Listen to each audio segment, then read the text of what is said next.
Des images et des mots, bah ça c'est un super groupe. On y poste des images, on y poste des mots.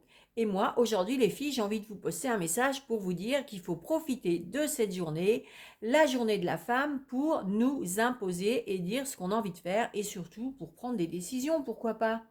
Souvent, on prend des décisions au 1er janvier, on dit allez, c'est la nouvelle année, je vais prendre des décisions et un nouveau tournant dans ma vie.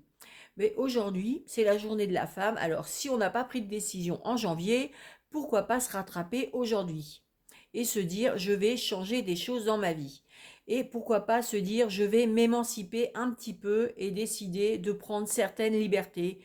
M'émanciper de l'amour, m'émanciper des hommes, m'émanciper des enfants, m'émanciper de mes collègues ou de mon patron qui m'imposent des choses que je n'ai pas envie. Car le plus important, c'est de ne pas faire de choses que nous n'avons pas envie. Et bien souvent, nous les femmes, on accepte beaucoup de choses que nous n'avons pas envie. On se force à faire des choses qui ne nous plaisent pas. On rend service à tout le monde.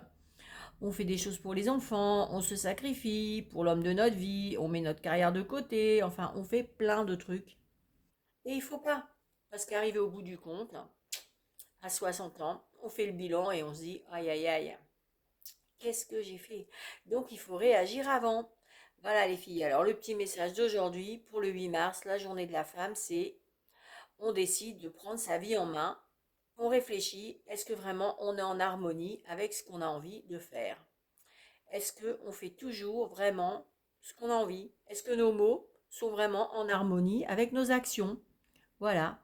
Moi je vous le dis, hein, c'est pas facile. La première fois où j'ai dit non à une personne, ça a été un truc de dingue.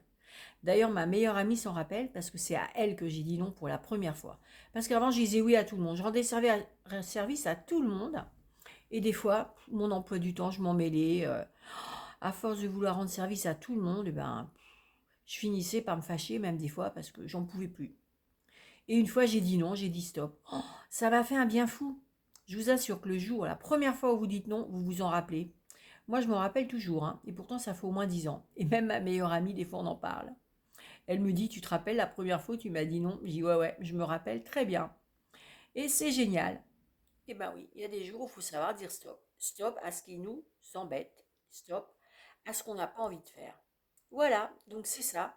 Parce qu'en 1975, l'ONU, elle a décidé de faire le jour de la femme pour que l'homme et la femme aient enfin une égalité. Bon, ben, c'est pas gagné, hein. Il n'y a pas vraiment d'égalité entre l'homme et la femme.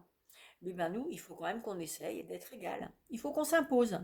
Alors déjà, s'imposer dans son travail, s'imposer dans sa famille, s'imposer quoi, tout simplement. Alors voilà les filles, c'est le petit message que j'avais envie de vous dire. Je vous embrasse, on ne se connaît pas, mais j'ai 60 ans, j'ai ramé pas mal, j'ai pas mal d'expérience et je suis en train de faire le bilan. Je fais pas mal de choses, je lis beaucoup de bouquins, etc., etc. Je me remets en question et je vous assure que ça fait du bien. Il faut s'imposer, il faut savoir dire non. Il faut faire ce qu'on a envie parce que la vie, elle est courte. Voilà. Allez, bonne journée des femmes, les filles. Réfléchissez bien à ce que vous avez envie de faire et foncez, foncez. Faites ce que vous voulez.